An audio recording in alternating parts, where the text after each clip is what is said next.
Bismillahirrahmanirrahim.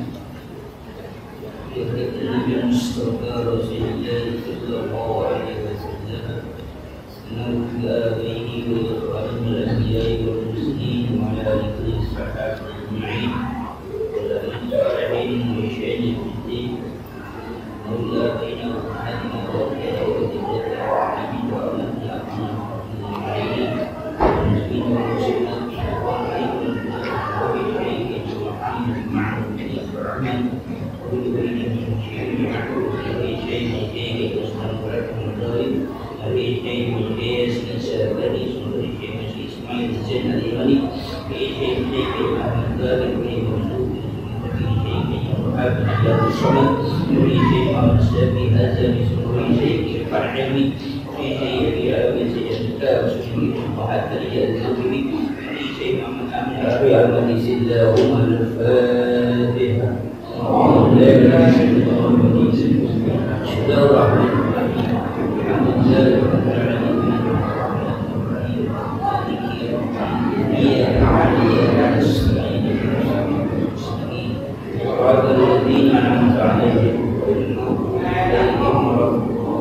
kemudian kami kembalikan manusia itu pada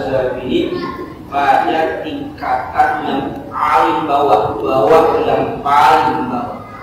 Artinya summa anzalna darajatahu, kemudian kami turunkan derajat manusia ila asfala safilin, pada tingkatan yang paling bawah. Ila asfala safilin itu isim takdir. Jadi setelah Allah Subhanahu wa Ta'ala memberitahukan kepada manusia, laqad khalaqnal insana fi ahsani taqwim, ini adalah jawab qasam atau isi dari sumpah Allah Subhanahu wa Ta'ala bahwa Allah menciptakan manusia pada bentuk yang sangat sempurna, yang paling baik, yang paling indah. Pada ungkapan ayat ini tidak ada satu makhluk pun yang menentang, yang menolak akan pernyataan. Jadi siapapun itu, baik orang beriman atau orang kafir, menyaksikan bahwa betul manusia diciptakan oleh Allah pada bentuk yang sangat sempurna. Jadi pada ayat ini belum ada penentangan, belum ada pembantahan, karena ini semuanya bisa diapakan, disaksikan, bisa dilihat, ya, semuanya bisa mengetahui. Artinya informasi pada ayat pertama sebagai isi sumpah Allah yang ingin memberitahukan kepada manusia dengan sumpah seperti watin wa zaitun. Yang pertama memberitahukan manusia pada penciptaan yang paling sempurna dibandingkan makhluk-makhluk yang lain. Tapi kemudian Allah informasikan summa radadnahu asfala safilin. Karena menggunakan summa yang artinya ada tahapan. Yang mengatakan summa itu enggak sekaligus. Enggak sekaligus, jadi jaraknya apa? Bisa berjauhan. Kalau dia jaraknya berdekatan bisa pakai wawu. Kalau lebih dekat lagi pakai fa. Tapi kalau pakai summa itu berarti ada jarak. Summa radadnahu, kemudian kami kembalikan. Kata-kata kembali menunjukkan bahwa sebelumnya ada sebelumnya. Jadi ketika Allah ciptakan makhluk ini dengan bentuk yang paling baik, tapi kemudian Allah kembalikan. Berarti kalau kembali ke belakang lagi, ya kan? Jadi tidak Allah ciptakan, jadi Allah kembalikan. Apa yang Allah kembalikan artinya summa anzalna darajata. Setelah diciptakan dalam bentuk yang paling sempurna, kami turunkan, kami jatuhkan akan derajat ila asfala sabil, kepada posisi yang terendah, titik naik yang paling rendah, asfala sabil. Dia asfala sabil udah di bawah lagi. Maka yang di bawah namanya aspal. Ya, yang di bawah namanya aspal. Nggak ada aspal di atas ya. Aspal di mana? Di bawah, ya. Jadi yang di jalan motor namanya aspal, ya. Karena itu paling apa? Paling bawah. Kalau bilang bahasa Arab, ya. Ini titik paling rendah. Nah, yang di sini mulai dipertanyakan oleh orang-orang yang tidak beriman. Kenapa? Apa masalahnya? Ini pertanyaan kenapa itu?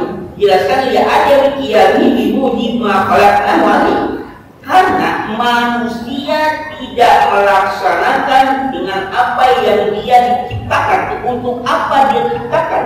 Dengan kewajiban untuk apa dia diciptakan, dia tidak melaksanakannya, maka dia akan memposisikan diri sebagai orang yang asma, yang paling rendah. Jadi yang pertama itu dia ada ini dimuji makhluknya wali. Karena manusia tidak melaksanakan yang diwajibkan kepadanya, untuk apa dia diciptakan. Jadi manusia tidak melaksanakan tujuan dari penciptaan manusia. Apa tujuan penciptaan manusia? Ma khalaqtul jinna wal insa illa, itulah tujuan penciptaan manusia. Jadi ketika dia tidak melaksanakan tujuan dari penciptaan manusia, maka dia asfala.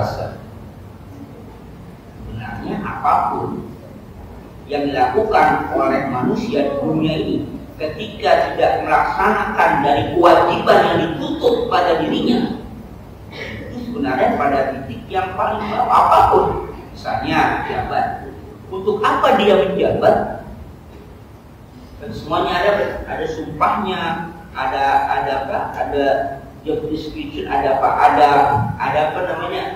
agenda kerjanya, ada kewajibannya. Itulah tujuan dia menjabat. Ketika dia tidak bisa menjalankan itu, maka dia menjadi orang yang rendah. Jadi ketika manusia tidak melaksanakan kewajiban untuk apa dia diciptakan, maka dia menjadi makhluk asfala sabil. Apalagi ciri-ciri dari tidak melaksanakan kewajiban, haitsulam yashkur ni'mata. Kira-kira mereka tidak mensyukuri nikmat dari penciptaan lahu fi asli surah, pada bentuk yang paling indah, pada bentuk yang paling bagus. Salah satunya bentuk yang Allah ciptakan pada diri kita tidak syukuri, itu adalah bagian dari penghinaan diri kita sendiri. Jadi satu, yang pertama adalah cirinya tidak mensyukuri nikmat dari kami ciptakan pada bentuk yang paling bagus.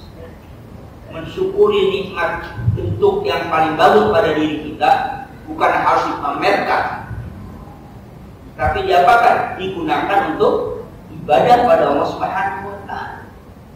Kesempurnaan bentuk kita ini untuk ibadah, bukan untuk dipamerkan. Kaki kita dua bisa melangkah dengan nikmat yang enak, gunakan untuk ibadah. Karena nanti semua akan bersaksi di hadapan Allah Subhanahu wa Ta'ala ketika fungsinya tidak digunakan dengan sebenarnya, sebaik-baiknya. Al-yawma nakhtimu ala afwahihim wa tukallimuna aydihim wa tashhadu arjuluhum bima kanu yaksibun. Dia akan bersaksi. Kenapa? karena dia digunakan bukan untuk keperuntukannya. Ibarat kata karena akan mengatakan aku digunakan bukan untuk ibadah kepada Engkau, pada pencipta tangan ini untuk ibadah. Kaki digunakan untuk ibadah pada saat dia tidak digunakan untuk ibadah, dia akan bicara bahwa ini orang tidak menggunakan kaki pada fungsi yang seharusnya. Nah, itulah ciri-ciri di mana manusia mulai diletakkan pada posisi yang paling rendah. Apalagi walam yastaqbil ma rasasnahum bihi minal mazaya fi ta'atina, dan juga tidak menggunakan kekhususan yang kami ciptakan pada manusia dari kelebihan-kelebihannya fi ta'atina, ibadah kepada kami. Apa kelebihan manusia? Manusia punya kelebihan ilmu dibandingkan makhluk-makhluk yang lain. Tapi ketika ilmu itu tidak digunakan oleh manusia untuk kepada Allah, maka dia pada posisi asfala safilin. Maka dikatakan walidzalika sanradduhu ila asfala safilin wa hiya jahannam. Maka oleh karena itulah kami kembalikan mereka pada posisi yang paling rendah. Di mana? Wa hiya jahannam. Asfala safilin adalah neraka jahanam. Nah, inilah yang dimulai orang-orang yang tidak beriman mulai tidak percaya. Oleh karena itu Allah harus bersumpah ini wazaitun. Karena di sini mulai tidak percaya. Kenapa Allah ciptakan makhluk yang begitu baik yang kemudian Allah rendahkan? Allah tidak merendahkan posisi mereka manusia, tapi manusia itu yang merendahkannya. Allah tidak merendahkan manusia, tapi manusia merendahkan diri mereka sendiri. Tidak ada kesan bahwa Allah itu nggak ada pada manusia, ciptaan begitu indahnya pemerintah. Manusia memperintahkan itu sendiri. Kenapa? Karena tidak melaksanakan kewajiban. Qala Mujahid wa Hasan asfala safin asfala darakatin nar. Imam Mujahid, Imam Hasan mengatakan asfala safin asfala darakatin nar. Sepaling bawah darokat itu kalau bahasa kita kerak. Ini namanya neraka itu kan dalam itu, bingung digambarkan. Kita nggak masuk surga aja masalah neraka ya, di dalam. Saking dalamnya kalau apa tuh? Kalau batu itu ditimpa gitu, dia menjapin dia gitu. Itu yang katakan 100 tahun pun jatuh gitu belum apa tuh? Belum sampai kemana tuh? Ke dasarnya. Jadi kalau lempar tuh batu dia tungguin 100 tahun belum sampai. Saking apanya? Saking dalamnya. Dan kalau kita lempar itu kan dihubung, nah, sampai saking dalamnya sampai 100 tahun pun lempar batu nggak akan tuh sampainya kapan. Saking dalamnya. Nah, setelah dia sampai di bawah dasarnya, yang namanya asfala safilin di bawahnya lagi. Jadi bayangin ya, di bawahnya lagi. Kalau kita katakan bahwa hotel 50 lantai, yang paling bawah kan lantai pertama ya. Lantai 1 yang paling bawah. Tapi lantai itu ada bawahnya enggak? Ada yang namanya apa? Basement ya. Basement pun ada basement 1, basement 2, seperti gitu ya. Jadi kalau lantai 1 ini kita kan lantai bawah. Di mana? Lantai bawah adalah lantai 1. Kenapa? Dia ada 50 lantai. Tapi nyata di lantai 1 di bawahnya masih ada lagi.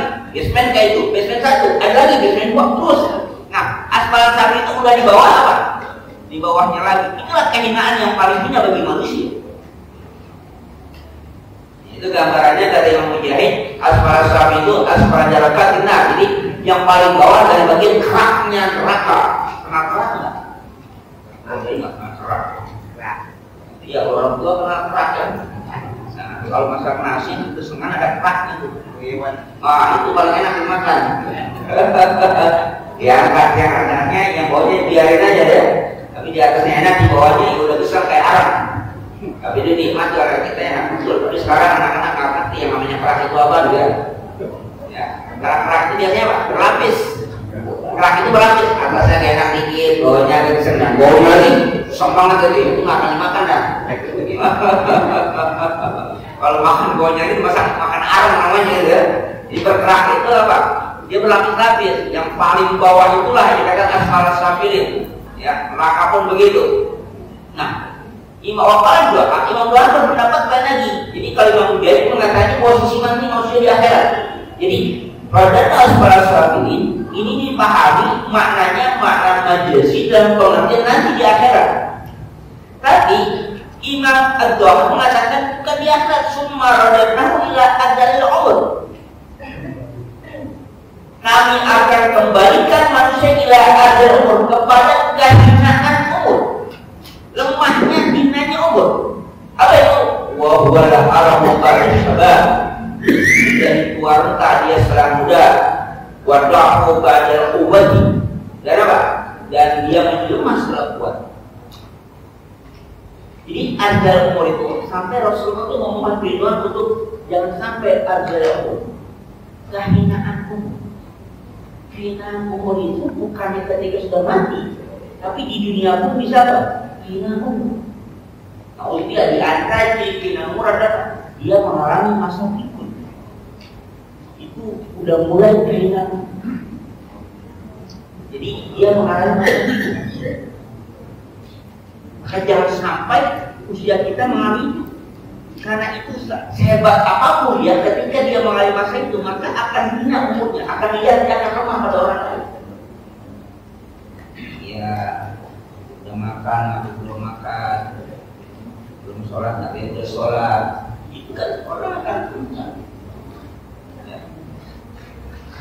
Maka umur panjang baik, tapi kalau umur panjang menjadi hina tidak baik.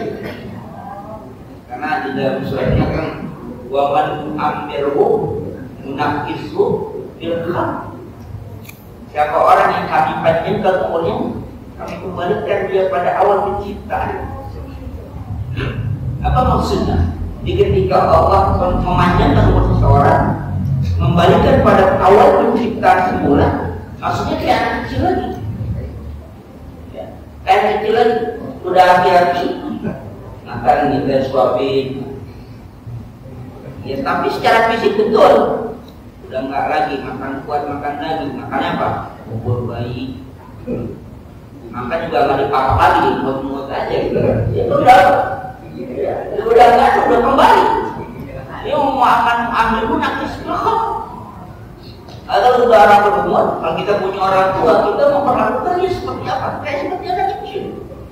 Mau jajan, mau ini, mau itu. Dan itu harus kita pahami. Kalau sudah karakter macam itu pada diri kita, ya berarti sudah apa? Mengakisu yang hati, mengembalikan pada apa? Pada awal penciptaannya. Jadi kalau udah 60 tahun bersama, bawa sebagai orang tahun, ngapain lagi tuh dia beli 60 biji, napasnya. Ulang tahun 60, dia apa? Sama anaknya dibeli 60 seperti itu. Karena dia nikah 60 habis apa saja. Ya. Bapak ambil nanti seluruh. Nah, kalau saya mengatakan umatku itu umurnya antara 60 sampai 70 tahun. Jadi yang punya umur 60 tahun sekarang, ya lebih dari apa? Tinggal apa? Tinggal menghitung bonusnya saja. Rasulullah usia 63 tahun, lebih dari itu dia tinggal nunggu bonus. Jadi apa? Ya tinggal, ya semua juga tinggal nunggu sih. Tapi kalau sudah usia segitu, ya apalagi yang mau diinginkan?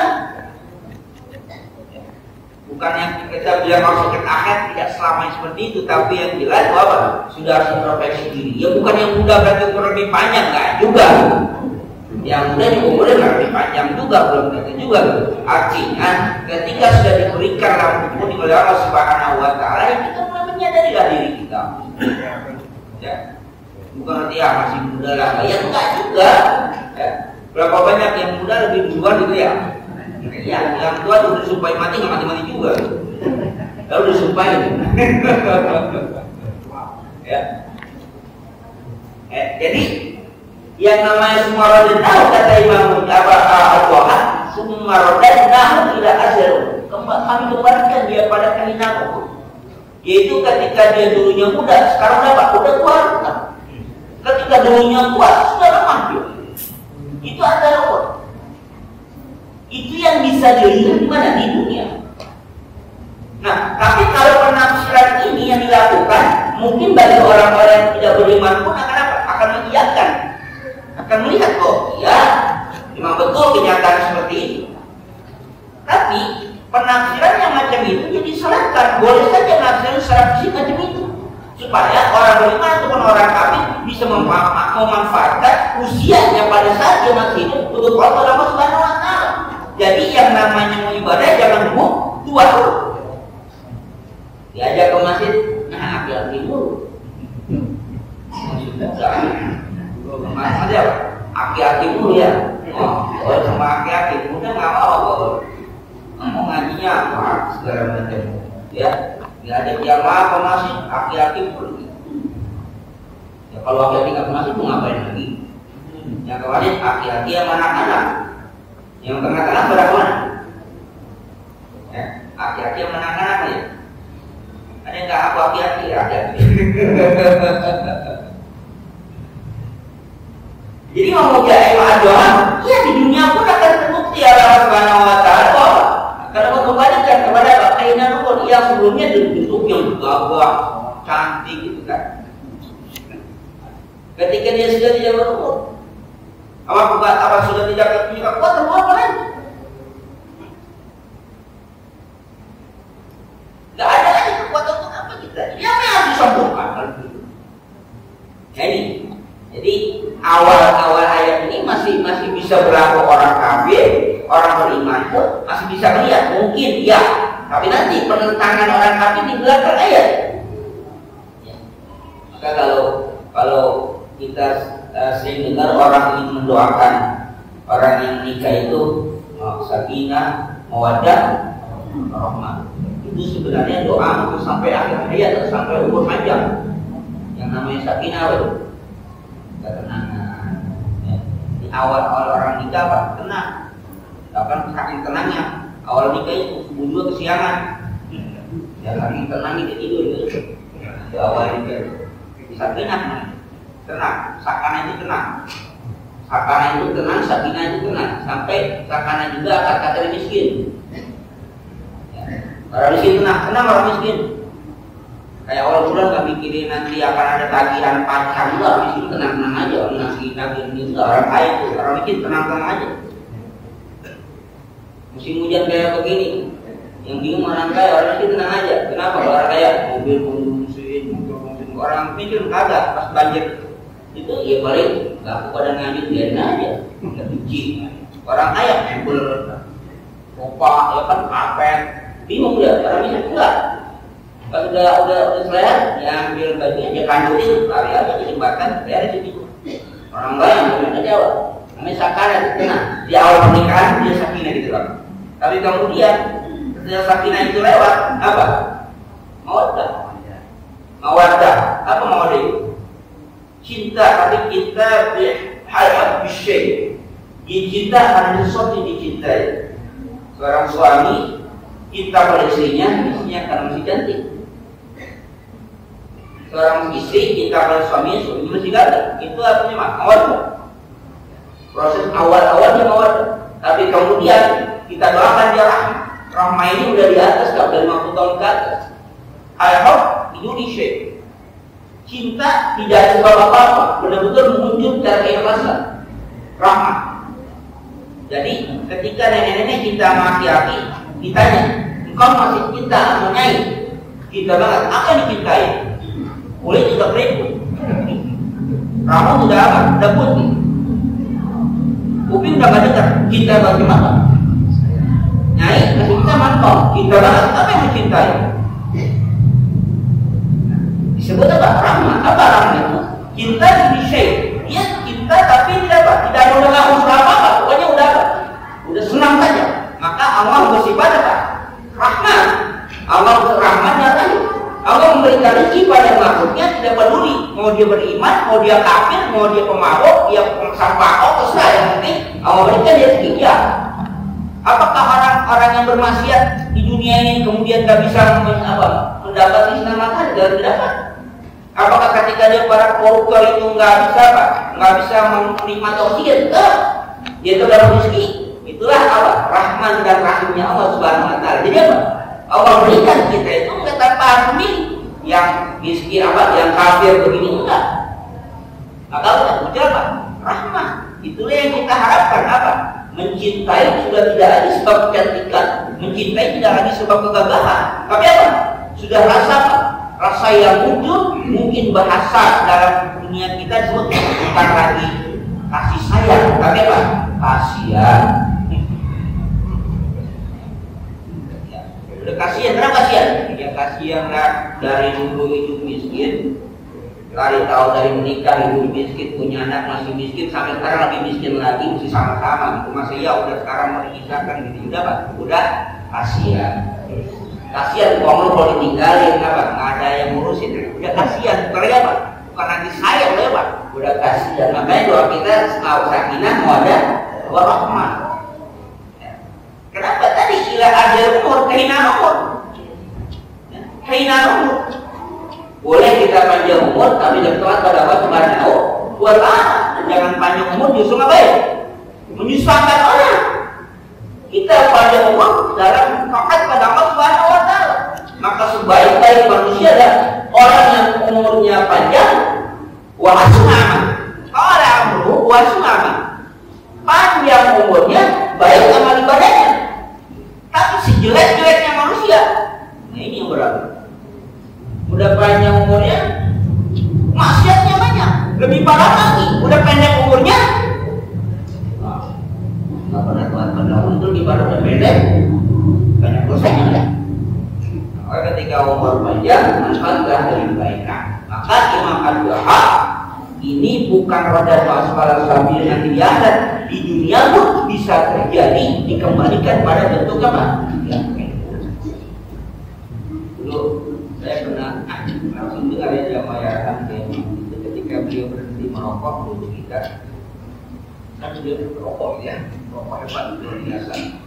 Ya, merokok bisa berhenti karena Allah berikan kesadaran. Jadi ngelihat ya, dia katakan ngelihat hati-hati, rokok itu, rokok. Dulu kan ini pakai apa? Geret, orang ini bukan lagi ya. Jadi dia geret, itu kan rokoknya sini. Geret api kemana itu mulutnya minyak kemana? Oh dia merokok. Kalau begitu merokok dia nomor geret apa?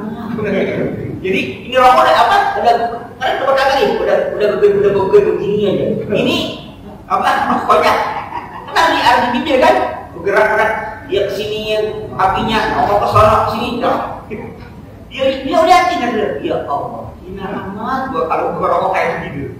Dia mau berikan itu akhirnya apa? Berhenti beliau merokok. Kenapa? Takut terhina gara-gara apa? Merokok itu. Jadi cuma ngeret tuh, atau ngeret itu udah berkali-kali, udah nggak dapat, nanti orang udah hati-hati. Udah ramai udah ngeret, nggak jadi lagi ngeret, pas udah jadi api, udah sampai masuk begini ya, saking pengen merokoknya tuh, kelihatan betul. Ya Allah, hinaan banget ya macam gitu ya. Kalau suka itu, kalau gua merokok kayak gitu orang lihat ya Allah orang berilmu tapi begitu banget, tidak merokok maksa-maksa mah, udahlah berhenti aja. Alhamdulillah Pak, bisa beliau berhenti karena melihat orang seperti. Kenapa? Khawatir ada umur mungkin. Tahu apa? Kehinaan umur. Ya kan lihat kan enak banget kan? Ya mau belain nama, apa sampai kayak begitu dia. Sampai ya namanya aki-aki, dia tangan udah lega, gigi udah beget, itu sesat. Nah, akhirnya apa? Katakan, rasa itulah beliau apa? Beliau berhenti merokok. Lihat apa? Saking apa? Orang yang bahasanya mungkin saja ya dia menikmati rokoknya, tapi dia sama orang kasihan kan?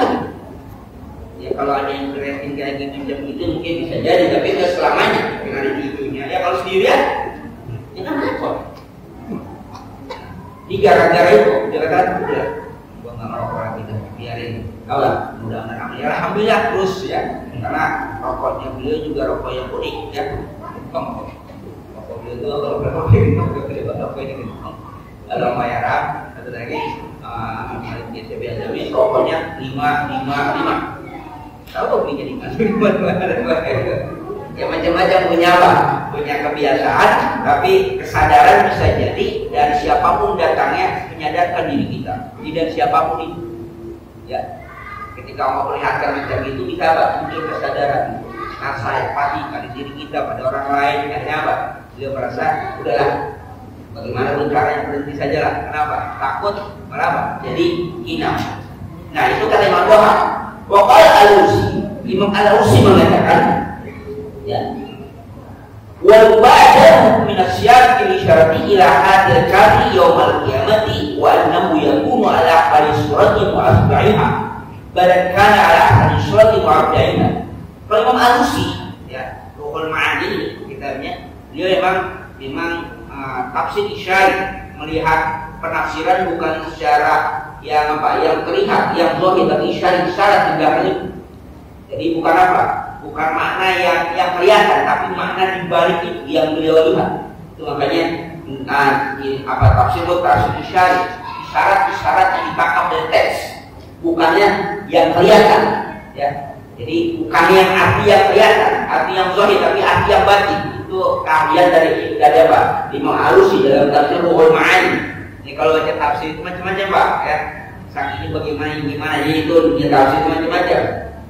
Ya, kalau misalnya baca tafsir Al-Jalalain itu lebih kepada kebahasaan.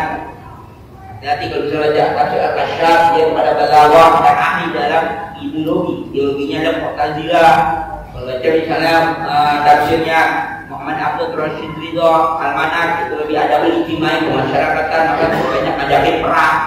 Kalau baca tafsir di dalam Quran Sayyid Qutb, itu memang ngajakin tempur. Terus kenapa? Karena dia harakah pergerakan. Itu macam-macam tafsir itu, jadi nggak satu. Nah, Al-Alusi punya ciri tafsirnya isyari, jadi melihat dari makna yang tersirat, bukan yang tersurat.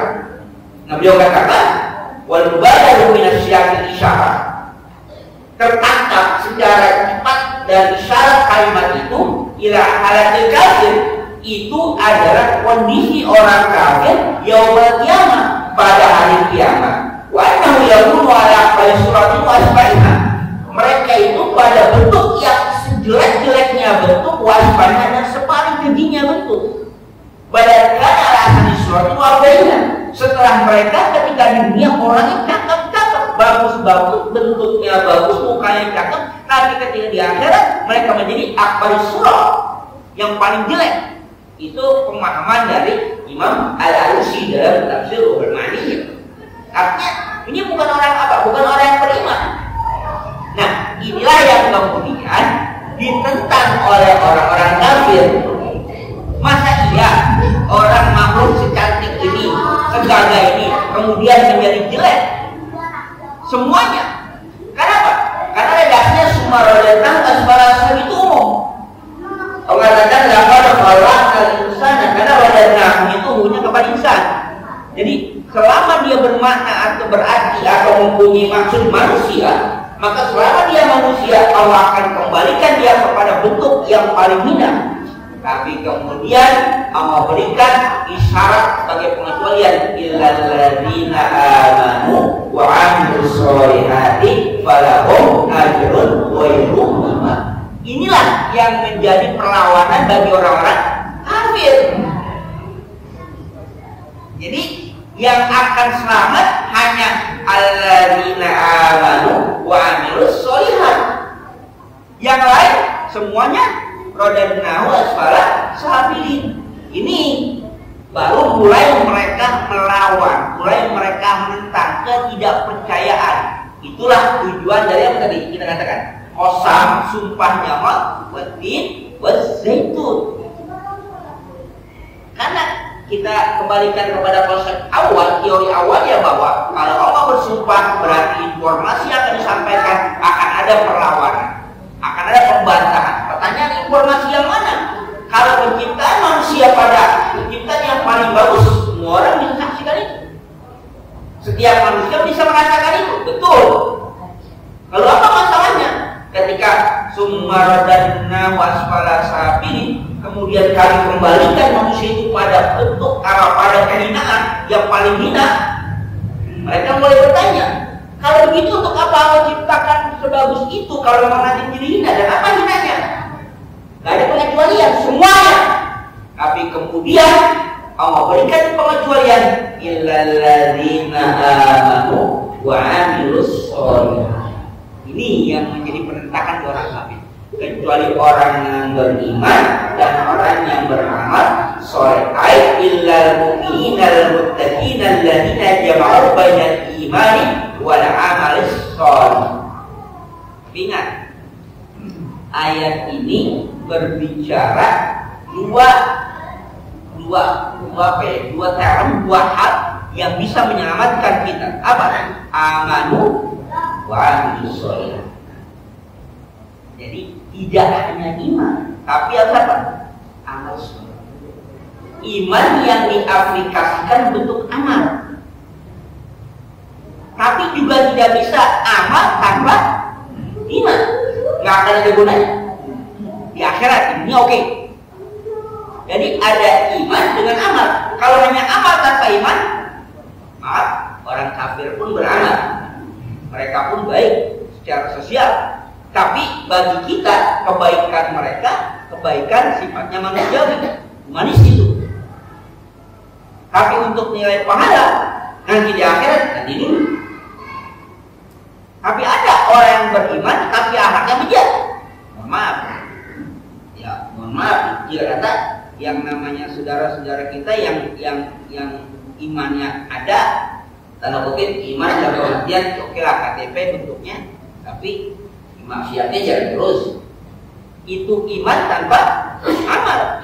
Jadi nggak bisa. Nggak bisa. Maka kita sudah pernah membaca sebuah hadis ya Imam riwayat Imam Baihaqi, Imam Ahmad juga ada, bahwa ketika Rasul menceritakan ada seorang wanita yang banyak dia berpuasa, bukan hanya puasa wajib, puasa sunnah dia, puasa sunnah, dia banyak sholat wajib, sholat fardu atau sholat sunnahnya juga, dia banyak bersedekah, sedekah wajib dan suka, dan banyak amalan-amalan dilakukan, tapi dia tidak baik pada tetangga.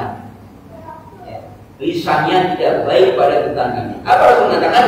Dia fitnah, dia ada di neraka. Tapi ada seorang diceritakan dia ibadahnya mas-masan saja, yang wajib-wajib saja, sholat pun tidak yang sunnah-sunnah dia wajib.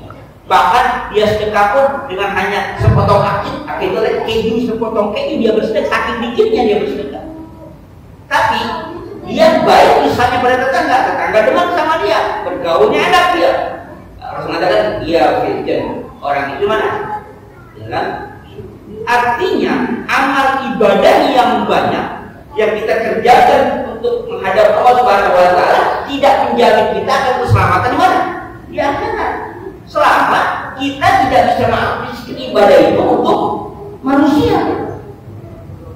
Jadi artinya ketika kita beribadah pada Allah, kita harus membuktikan itu kepada apa? Kepada manusia. Maka Rasulullah SAW ketika dulu mengatakan innama bu'istu liutammima makarimal akhlak, untuk akhlak.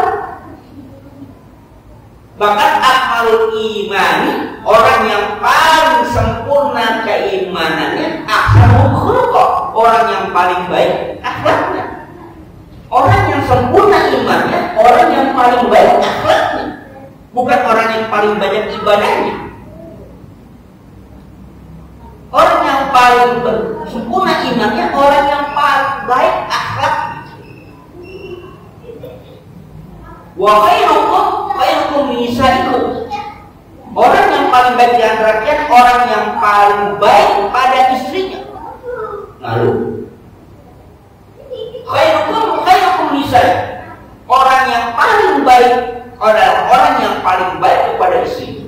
Apa maksudnya? Istri itu orang yang paling dekat dengan dia. Ketika istrinya menilai dia baik, maka baiklah dia.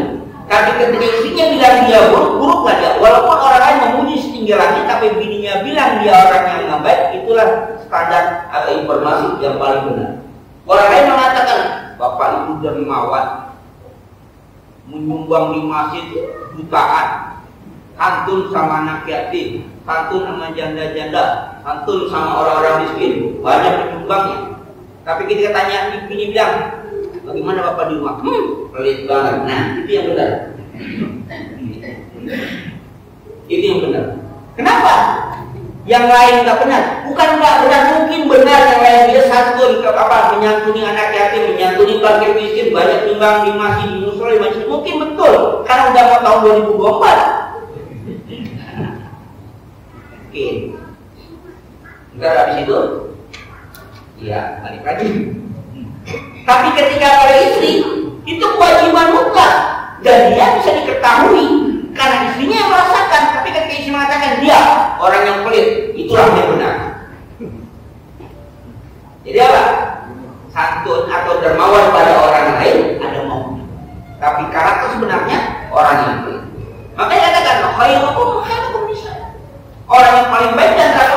paling baik dari sini.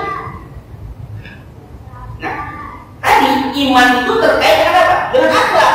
Maka man kana yu'minu billahi wal yawmil akhir falyukrim dhaifa. Siapa orang beriman pada hari akhir, muliakan tamu.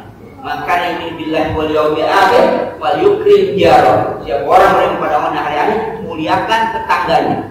Jadi memuliakan tetangga terkait dengan apa? Iman kepada Allah, iman pada hari akhir. Oleh karena itulah iman harus diaplikasikan dalam bentuk amal, bukan hanya nongkrong di masjid, zikir, baca Quran, tapi nggak peduli sama lingkungan. Dari iman cakap ngaya, tiap saat di masjid, zikir, mau kemana-mana, tapi tetangga sebelah ada yang meninggal dunia, bodo amat. Ada anak yatim, berbodoh, ini yang nggak makan, terserah. Gimana imannya?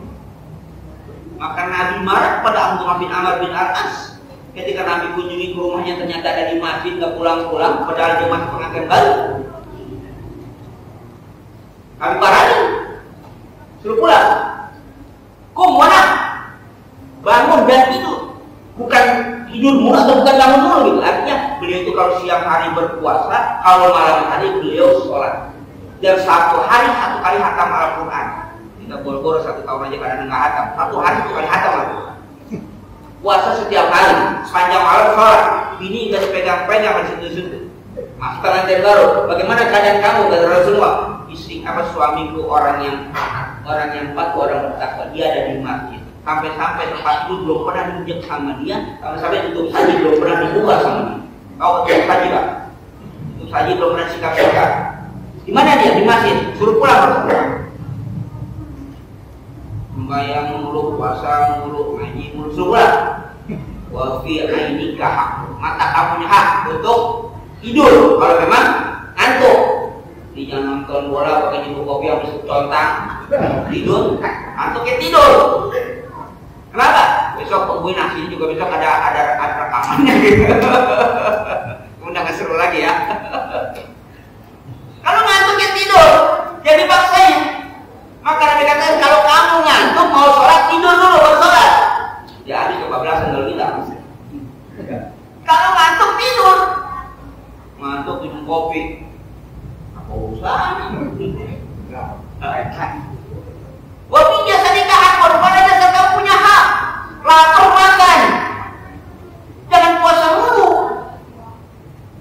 Ya kalau lapar, wabi jasa, pada jasa kamu itu ada haknya. Hak dia perut untuk makan, kasih dia makan.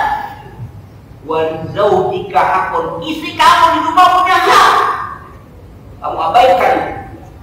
Ya. Jadi ibadahnya sepanjang hari, dia zikir sepanjang hari, dia sholat sepanjang malam, dia puasa sepanjang siang, tidak dipuji oleh Rasulullah SAW. Tapi kita nggak di alam, nggak ada romeli. Kenapa? Mengabaikan yang lain. Zolim pada dirinya sendiri. Sepanjang malam dia sholat, matanya pengen tidur, tidak bisa tidur. Sepanjang hari dia puasa, perutnya perlu makan. Diam di masjid mulu, di rumah ada istri. Jadi sudah menzalimi diri sendiri, menzalimi apa? Orang lain. Wafi zaujika pun, istri kamu itu punya hak untuk itu. Karena diapain, dikerolin, diapain, punya haknya. Dosa. Suruh pulang, pulang. Jangan di masjid dulu. Nah, sekarang di masjid sudah ada. Jangan malah pulang.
Jadi amal tanpa iman bisa jadi memperoleh kebahagiaan tapi di dunia, tidak di akhirat. Tapi ketika iman tanpa amal mungkin akan menyelamatkan dia di akhirat, tapi di dunia mungkin dia bahagia. Karena ketika orang beramal baik di dunia tapi dengan tanpa iman mungkin akan dipuji oleh orang karena dia dermawan baik, tapi pujian manusia. Tapi di akhirat mungkin dia tidak selamat. Tapi orang yang beriman tanpa amal mungkin tidak akan dipuji di dunia, tapi di akhirat pun bukan berarti langsung mendapatkan kebahagiaan, tapi mungkin saja di akhirat pun ada proses yang berjalan. Kenapa? Karena hidup di dunia adalah untuk kebahagiaan, di akhirat bukan hanya untuk di dunia. Maka kita berdoa, Rabbana atina fid dunya hasanah wa fil.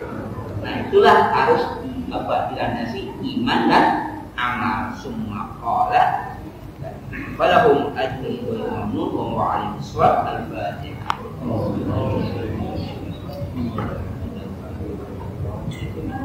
Iya kenapa ya mustahil surat mustahil.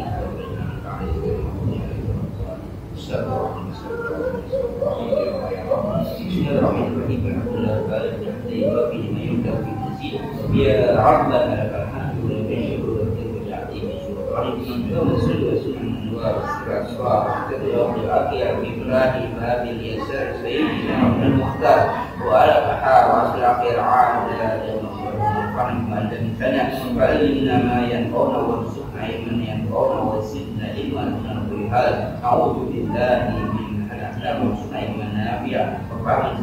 syukur wa Misalnya lagi orang asal inilah berikan kecil masyarakat halal baik berbuat lebih dan syariat bagian arifan adiban aliman taufiqan hasan inilah yang ketika rahman Allahumma aqasna juga anil-qawla wa sunnah dimana ada rahmat rumah wa tabarrukana mimman masukah sabit qulubana ala rasulillah wa ta'ala sunnah rasulillah wa tawaffana ala sunnah rasulillah wa sunnah fi sumratina ya wa yusbir dina suka hubbaka hubba man hibbuka hubba ma wa bi'afwika Allahumma ij'al 'ubbaka habba ilaina min al-mali wal ma'i inda shama'ika wa taqabbal minna innaka antas samiul innaka antal ghafurur rahim atina fid dunya hasanah wa fil akhirati hasanah wa qina adzaban nar wa sallallahu ala sayyidina nabiyil wa ala alihi wa sahbihi wa sallam jadi amma yasifun wa salamun mursalin wa alhamdulillahi rabbil alamin